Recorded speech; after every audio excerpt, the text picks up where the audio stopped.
สบ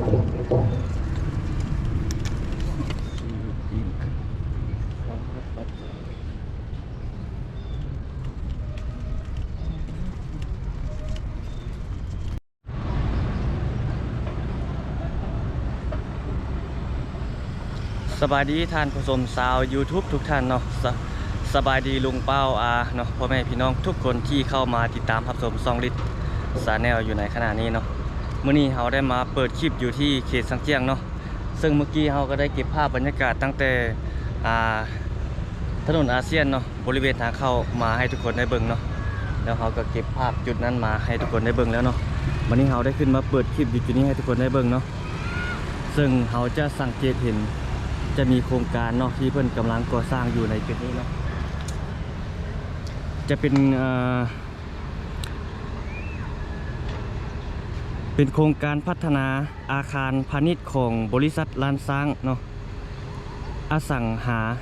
ริมทรัพย์จำกัดเนาะซึ่งเพิ่นจะเฮ็ดอยู่ในบริเวณนี้เนาะบริเวณนั้นที่เพิ่นเฮ็ดสถานที่จอดรถเก่านี่เนาะตอนนี้เพิ่นกำลังก่อสร้างเนาะตอนนี้เพิ่นเขียนป้ายไว้ตอนที่เราเข้ามาเนาะเราอ่านป้ายอยู่ด้านนอกเพิ่นจะเขียนว่าเปิดแล้วเปิดขายแล้วเนาะจับจองซื้อเดี๋ยวนี้จะได้รับเงื่อนไขพิเศษหลายอย่างเนาะเช่นผ่อนชำระโดยบ่มีดอกเบี้ย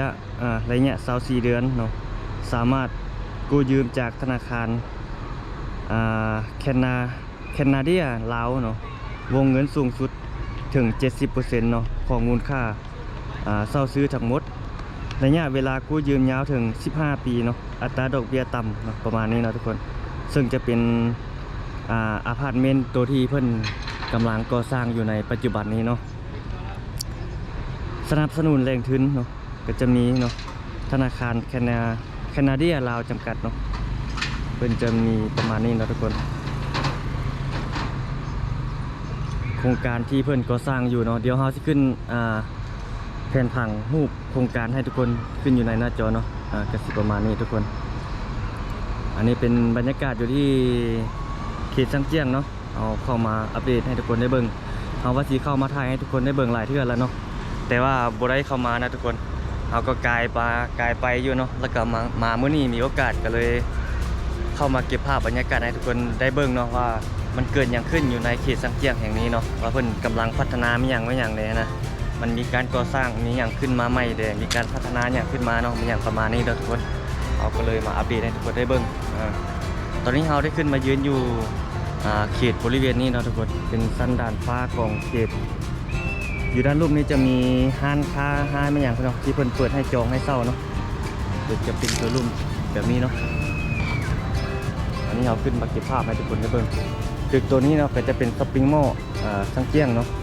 และตัวนี้เราก็เคยถ่ายมาเมื่อกี้เนาะผ่านมาที่จะเป็นขายประเภทอาหารการกินไม่อย่างต่างๆเนาะอยู่บริเวณนี้เนาะเรียบบนนั้นก็จะเป็นโซนขายเฟอร์นิเจอร์เพราะเครื่องกลจักรหนักไม่อย่างต่างๆมันจะยืนเรียบลงไปเบื้องนั้นเนาะแล้วอยู่ตึกแกเบื้องนั้นจะมีเครื่องประเภทไอทีอย่างต่างๆเลยทุกคนที่เข้ามาเนาะผู้ที่เข้ามาเคยเข้ามาก็น่าจะรู้ดีเนาะแต่อยู่ส่วนเบื้องฟุตเบื้องนั้นเนาะและต่อจากโรงแรมสักอย่างนี้ไปอยู่เบื้องนั้นจะเป็น